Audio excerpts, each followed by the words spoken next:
CM ಸಿದ್ದರಾಮಯ್ಯನವರು meeting ಮಾಡಿದ ಬಳಿಕವೂ ವಾರ್ನಿಂಗ್ ಕೊಟ್ಟ ಬಳಿಕವೂ ಕೂಡ ಕಿರುಕುಳ ಹೆಚ್ಚಾಗ್ತಾನೆ ಇದೆ. ಮೈಕ್ರೋ ಫೈನಾನ್ಸ್ ನವರಿಗೆ ವಾರ್ನಿಂಗ್ ಕೊಟ್ಟರು ಕೂಡ ನೋ ಯೂಸ್. ಹಾಗಾದ್ರೆ ಸಿದ್ದರಾಮಯ್ಯನವರು ಮೀಟಿಂಗ್ ಮಾಡಿದ್ಯಾಕೆ, ವಾರ್ನಿಂಗ್ ಕೊಟ್ಟಿದ್ಯಾಕೆ? ಅವರು ವಾರ್ನ್ ಮಾಡಿದ್ರು ಕೂಡ ಮೈಕ್ರೋ ಫೈನಾನ್ಸ್ ಅವರ ಕಿರುಕುಳ ಮಾತ್ರ ತಪ್ತಾ ಇಲ್ಲ. ಹಾಸನ ಜಿಲ್ಲೆಯಲ್ಲಿ ಮತ್ತೆ ಮೈಕ್ರೋ ಫೈನಾನ್ಸ್ ಹಾವಳಿ ಮುಂದುವರೆದಿದೆ.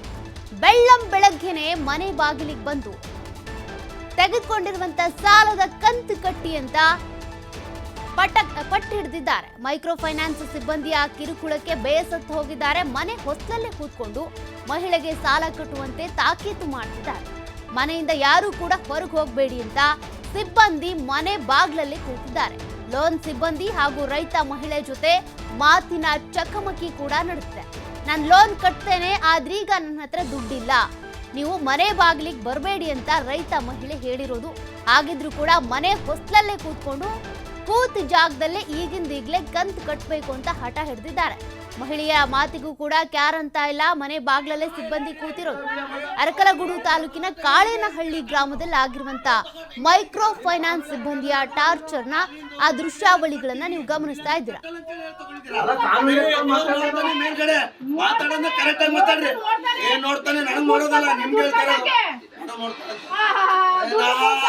ಅಲ್ಲ ಲೋನ್ ತಗೊಳ್ಳೋ ಟೈಮಲ್ಲಿ ಗೊತ್ತಾಗಿಲ್ವೇನಮ್ಮ?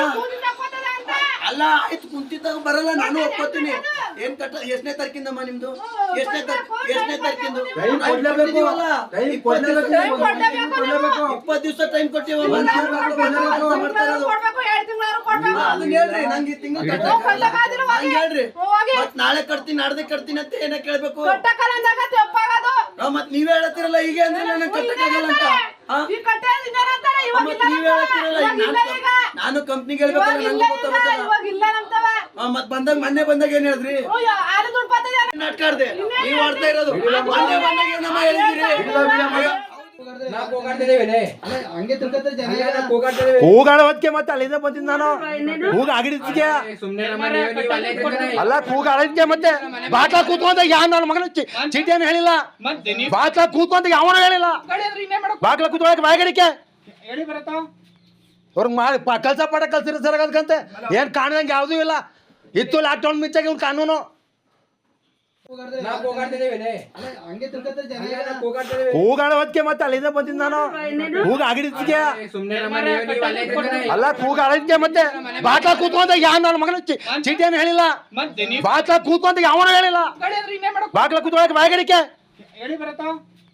ಅವ್ರಿಗೆ ಮಾಡಿ ಕಲ್ಸ ಪಾಠ ಕಲ್ಸಿರೋ ಸರ್. ಅದಕ್ಕಂತೆ ಏನ್ ಕಾಣದಂಗೆ ಯಾವುದೂ ಇಲ್ಲ. ಇತ್ತು ಲಾಕ್ಡೌನ್ ಮಿಂಚಾಗಿ ಇವ್ನು ಕಾನೂನು.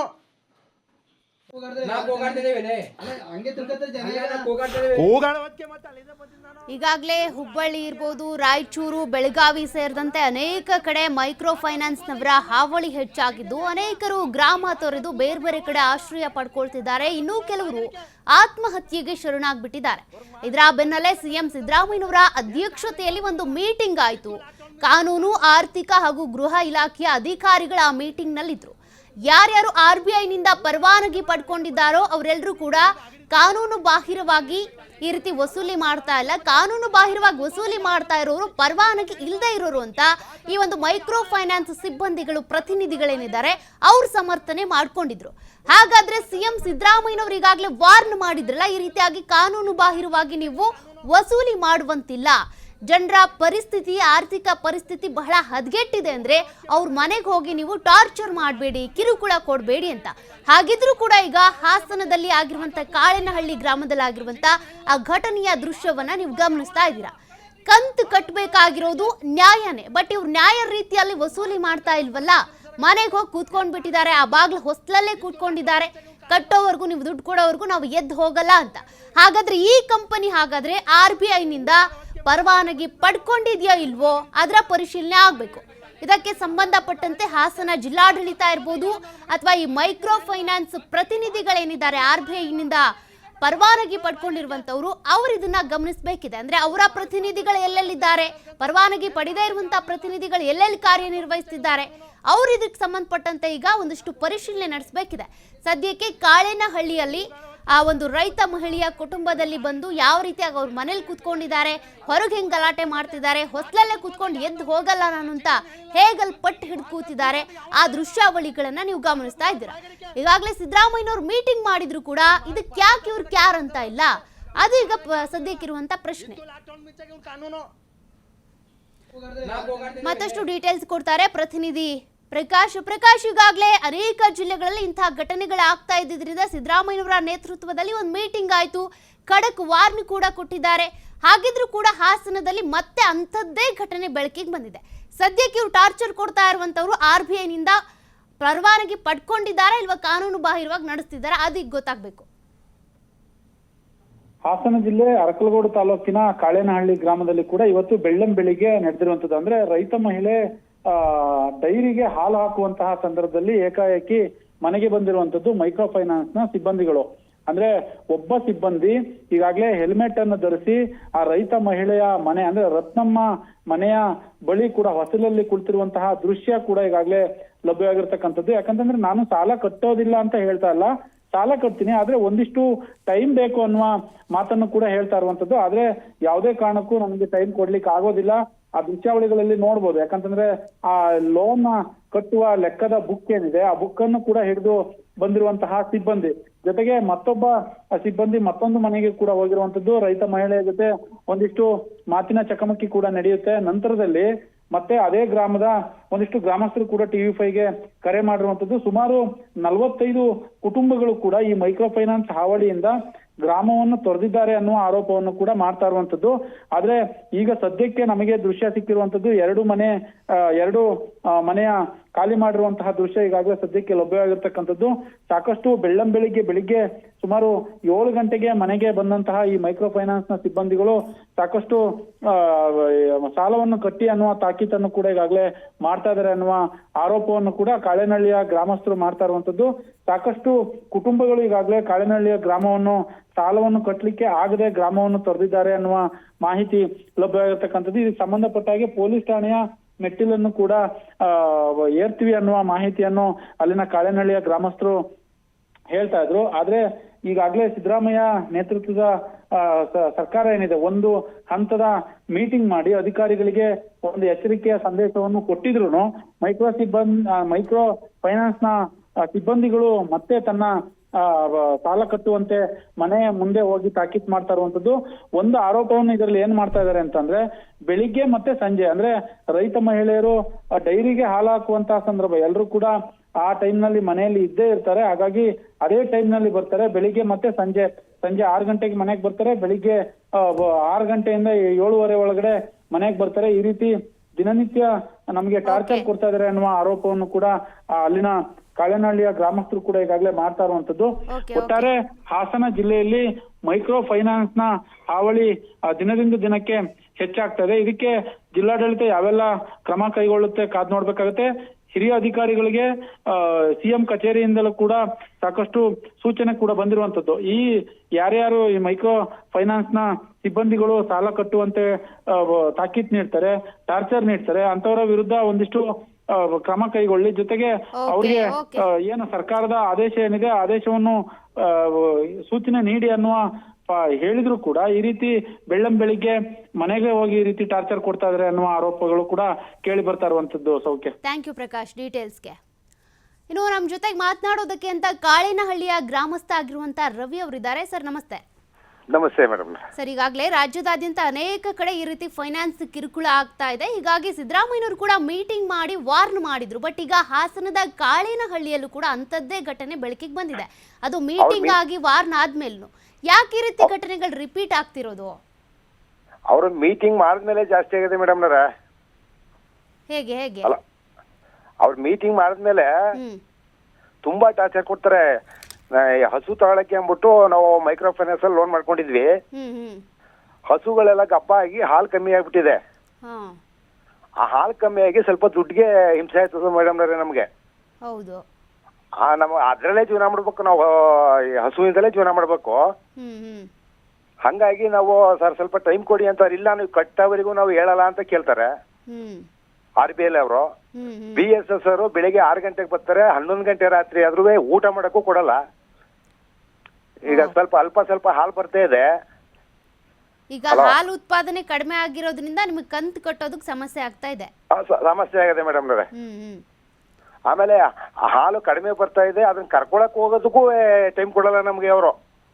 ಮನೇಲೆ ಬಂದು ಹೊಸ್ಲಿಗೆ ಕೂತ್ಕೋತಾರೆ ಮೇಡಮ್ ಅವರೇ. ಅದೊಂದು ವಿಡಿಯೋವನ್ನು ಹಾಕಿದೀನಿ TV5ಗೆ.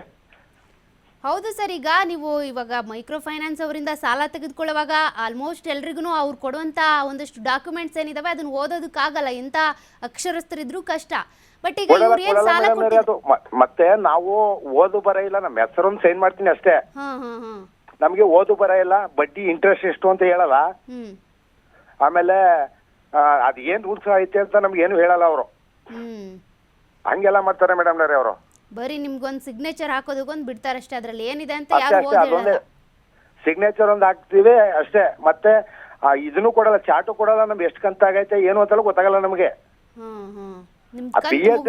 ಬಹಳ ರೌಡಿಸಮ್ ಅಂದ್ರೆ ಫುಲ್ ರೌಡಿಸಮ್ ಮೇಡಮ್ ನವ್ರೆ. ಸರ್, ಈಗ ಇವರು ಲೈಸೆನ್ಸ್ ತೆಗೆದುಕೊಂಡಿದ್ದಾರೆ ಇಲ್ವಾ ಅದು ಗೊತ್ತಾಗ್ಬೇಕಲ್ಲ. ಅಂದ್ರೆ ಈಗ RBI ನಿಂದ ಲೈಸೆನ್ಸ್ ತೆಗೆದುಕೊಂಡವರಿಗೆ ಈ ರೀತಿ ಸಾಲ ಕೊಡೋದಕ್ಕೆ ವಸೂಲಿ ಮಾಡೋದಕ್ಕೆ ಅವಕಾಶ ಇದೆ.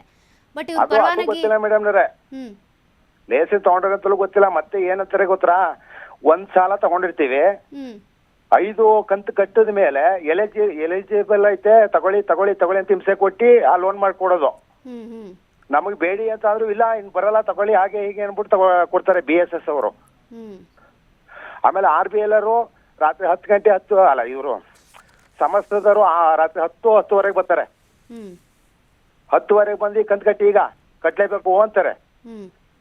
ಹಂಗೆಲ್ಲ ಬಹಳ ಟಾರ್ಚರ್ ಕೊಡ್ತಾರೆ ಮೇಡಮ್. ತುಂಬಾ ಫೈನಾನ್ಸ್ ಅಲ್ಲೆಲ್ಲ ಅದೇ ಆಗೈತೆ. ವಿತ್ ನಮ್ಮೂರಲ್ಲಿ ಎಷ್ಟೋ ಜನಕ್ಕೆ ಬಹಳ ಹಿಂಸೆಯಾಗಿ ಕೆಲವರು ಊರ್ ಬಿಟ್ಟಿದ್ದಾರೆ, ಕೆಲವರು ಬಾಕ್ಲಕೊಂಡ್ ಮಾಡ್ಲಿದ್ದಾರೆ. ನೀವ್ ಎಷ್ಟು ತಗೊಂಡಿದ್ದೀರಾ ಸರ್ ಇವ್ರ ಹತ್ರ ಸಾಲ? ನಾವು ಮೇಡಮ್ ಇವ್ರ ಹತ್ರ 60,000 ರೂಪಾಯಿ ತಗೊಂಡಿದ್ವಿ.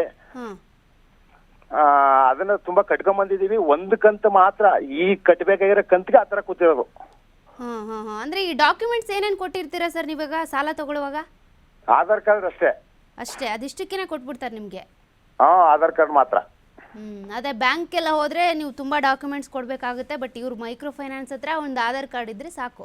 ಆಮೇಲೆ ಮೇಡಮ್ ಕರ್ನಾಟಕ ಬ್ಯಾಂಕ್ ಅಲ್ಲಿ ಕೇಳಿದ್ವಿ, ನಮ್ಮೂರಲ್ಲೇ ಇತ್ತು ಬ್ಯಾಂಕು. ಅಲ್ಲಿ ಮ್ಯಾನೇಜರ್ ಹೇಳ್ತಾರೆ, ನಿಮ್ಗೆ ಹಾಲೊಂದು ದುಡ್ಡು ಎಷ್ಟು ಬರ್ತೈತಲ್ಲ, ನಿಮ್ಗೇನಕ್ಕೆ ಲೋನು ಅಂತ ಕೇಳಿದ್ರು. ಹಂಗಾಗಿ ಆ ಕರ್ನಾಟಕ ಬ್ಯಾಂಕ್ ಅಲ್ಲಿ ಸಿಗ್ತಾ ಇರೋದಕ್ಕೆ ನಾವು ಮೈಕ್ರೋ ಫೈನಾನ್ಸ್ಗೆ ಹೋದ್ವಿ ಮೇಡಮ್. ಅಂದ್ರೆ ಬೇಗ ಲೋನ್ ಮಾಡ್ಕೊಡ್ತಾರಲ್ಲ ಅನ್ನೋ ಉದ್ದೇಶಕ್ಕೆ ಹೋದ್ವಿ ಅಲ್ಲಿಗೆ. ಹಸು ತಗೊಂಡು ನಾವೇನೋ ಜೀವನ ಮಾಡ್ಬೇಕಲ್ಲ, ಜೀವನಾಂಶ ಕಟ್ಕೋಬೇಕಲ್ಲ ಅನ್ನೋ ಉದ್ದೇಶಕ್ಕೆ ಆತರ ಮಾಡಿದ್ವಿ. ಇವಾಗ ನಿಮ್ಗೆ ಈ ಕರು ಹಾಕಿ ಹಾಲು ಕೊಡೋವರೆಗೂ ಒಂದ್ ಸ್ವಲ್ಪ ಸಮಯಾವಕಾಶ ಬೇಕು, ಹಾಲು ಉತ್ಪಾದನೆ ಬೇಕು ಮೇಡಮ್. ಈಗ ನಮ್ದು ಇನ್ನೂ 4 ತಿಂಗಳು ಅವು ಕರು ಹಾಕ್ಬೇಕಾದ್ರೆ, ಇವಾಗೆಲ್ಲ 6 ತಿಂಗಳು ಗಬ್ಬ, ಅದು 9 ತಿಂಗಳಿಗೆ ಕರು ಹಾಕೋದು ಮೇಡಮ್. ಓಕೆ, ಇದಕ್ಕೆ ಸಂಬಂಧಪಟ್ಟಂತೆ ನಾವು ಕೂಡ ಗಮನಕ್ಕೆ ತರ್ತೀವಿ. ಸದ್ಯಕ್ಕೆ ಈಗ ಸಿದ್ದರಾಮಯ್ಯನವರು ಕೂಡ ಅದನ್ನೇ ಹೇಳಿರೋದು, ಪರವಾನಗಿ ಇರೋರು ಕೂಡ ನ್ಯಾಯ ರೀತಿಯಾಗಿನೇ ವಸೂಲಿ ಮಾಡಬೇಕು ಅಂತ. ಇದಕ್ಕೆ ಸಂಬಂಧಪಟ್ಟಂತೆ ನಾವು ಕೂಡ ವರದಿ ಮಾಡ್ತಾ ಇದ್ದೀವಿ. ನಿಮ್ಗೆ ಟೈಮ್ ಕೊಡಿಸುವಂತ ಪ್ರಯತ್ನವನ್ನ ನಾವು ಕೂಡ ಮಾಡ್ತೀವಿ ಸರ್. ಧನ್ಯವಾದ TV5 ಜೊತೆ ಮಾತಾಡಿದ್ದಕ್ಕೆ. ನೋಡಿ, ಈಗಾಗಲೇ ಯಾರ್ಯಾರು ಪರವಾನಗಿ ಹೊಂದಿದ್ದಾರೋ ಅವರು ಕೂಡ ಯಾವ ರೀತಿ ವಸೂಲಿ ಮಾಡ್ಬೇಕಂತ RBI ಕೂಡ ಒಂದಷ್ಟು ರೂಲ್ಸ್ ಅನ್ನ ಇಟ್ಕೊಂಡಿದೆ. ಆರ್ಥಿಕವಾಗಿ ಅವರ ಪರಿಸ್ಥಿತಿ ಚೆನ್ನಾಗಿಲ್ಲ ಅಂದ್ರೆ ಈ ವಸೂಲಾಗದ ಸಾಲ ಅನ್ನುವಂತ ಪಟ್ಟಿಗೆ ಸೇರಿಸ್ಬಿಟ್ಟು ಅವ್ರಿಗೊಂದಿಷ್ಟು ಸಮಯಾವಕಾಶ ಕೊಡ್ಬೇಕು ಅನ್ನುವಂಥದ್ದು ಕೂಡ ಇದೆ. ಬಟ್ ಇಲ್ಲಿ ಏನಂದ್ರೆ ಅವರ ಹಸು ಏನಿದೆ ಕರು ಹಾಕೋವರೆಗೂ ನಮ್ಗೆ ಟೈಮ್ ಬೇಕು, ಹಾಲು ಉತ್ಪಾದನೆ ಆಗ್ತಾ ಇಲ್ಲ. ಈಗ ಅದು ಅಲ್ಲಿ ಹೈನುಗಾರಿಕೆ ಮಾಡ್ತಾ ಇರುವಂತವರ ಅಳಲು.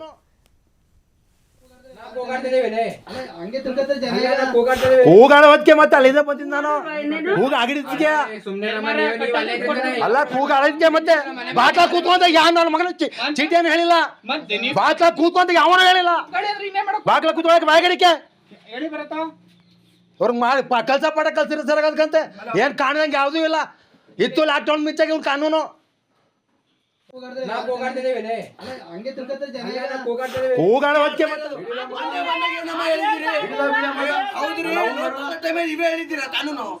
ಲೋನ್ ತಗೊಂಡು ಹೆಂಗೆ ಹೇಳಿದ್ದೀರಾ? ಕಾಲಿಂದ ಲೋನ್ ಬಂದ್ರೆ ನಾನು ಕಟ್ತೀನಿ, ಇಲ್ಲಾಂದ್ರೆ ಕಟ್ಟಲ್ಲ ಅಂತ ಹೇಳಿ ತಗೊಂಡಿದ್ದೀರಾ? ಮೇಲ್ಗಡೆ ಮಾತಾಡೋದ ಕರೆಕ್ಟ್ ಆಗಿ ಮಾತಾಡ್ರಿ. ಏನ್ ನೋಡ್ತಾನೆ, ನನಗ್ ನೋಡೋದಲ್ಲ, ನಿಮ್ಗೆ ಹೇಳ್ತಾರೆ. ಅಲ್ಲ, ಲೋನ್ ತಗೊಳ್ಳೋ ಟೈಮಲ್ಲಿ ಗೊತ್ತಾಗಿಲ್ವೇನಮ್ಮ? ಅಲ್ಲ ಆಯ್ತು ಕುಂತಿದ್ದಾಗ ಬರಲ್ಲ ನಾನು ಒಪ್ಕೋತೀನಿ. ಏನ್ ಕಟ್ಟ ಎಷ್ಟನೇ ತಾರೀಕಿಂದಮ್ಮ ನಿಮ್ದು? ಎಷ್ಟನೇ ತಾರೀಕಿಂದು? 20 ದಿವಸ ಟೈಮ್ ಕೊಟ್ಟಿವಮ್ಮ. ಅದನ್ನ ಹೇಳ್ರಿ, ನಂಗೆ ಈ ತಿಂಗಳು ಹೇಳ್ರಿ.